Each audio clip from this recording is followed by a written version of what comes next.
Once upon a time, in a bustling town, filled with the laughter of children and the chime of bicycle bells, there lived a little boy named Jake. Jake had a passion, a hobby that consumed his afternoons and filled his dreams with adventure: collecting monster cards. These weren't just any cards, they were vibrant, filled with mythical creatures and powerful beasts, each with their own unique abilities and stories. Jake's collection was the envy of every kid in the neighborhood. He had cards from every set, rare ones that shimmered in the sunlight, and even a few legendary cards that were whispered about in the playground. His dedication to collecting them all was unmatched. But as his collection grew, so did a problem he hadn't anticipated. There were so many cards that Jake began to forget which ones he had. He found himself buying duplicates, and his once joyous hobby started to feel overwhelming. One sunny afternoon, while Jake was trying to organize his vast collection, his friend Mia dropped by. She noticed the monster cards scattered everywhere, and the look of frustration on Jake's face. "Why don't you play with them instead of keeping them locked away?"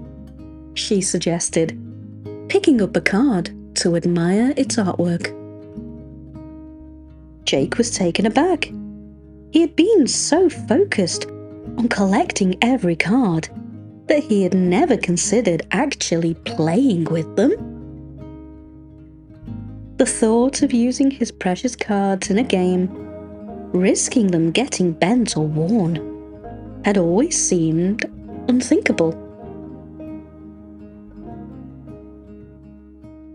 But as he watched Mia's eyes light up with excitement at the colourful creatures and imagined battles, a realization dawned on him.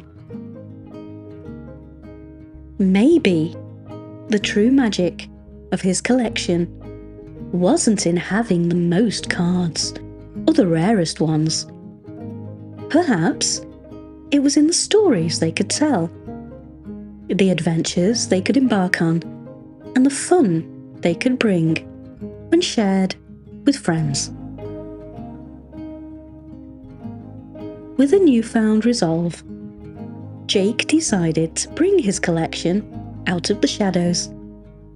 He invited his friends over for a monster card game day.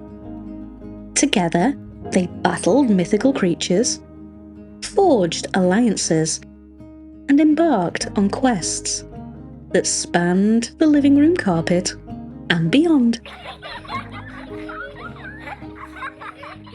Laughter and cheers filled the air, breathing life into the once dormant cards. Jake kept his most cherished cards stored away, but the rest were now part of something bigger. They were no longer just pieces of cardboard in a box.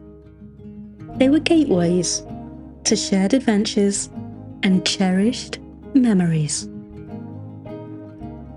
In the end, Jake learned that while collecting was fun, sharing and playing with his cards brought him a joy he had never known.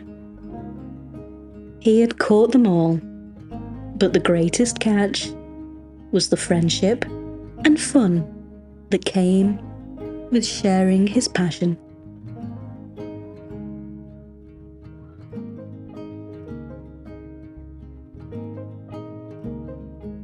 And so, dear listener, the moral of our story is that sometimes the joy of a hobby comes not from the collection itself, but from the experiences it brings and the connections it fosters with others. Good night, little dreamer. As you drift off to sleep, think of the hobbies and passions that fill your life. Remember, it's not just about the things we gather, but the memories we create and the friends we share them with.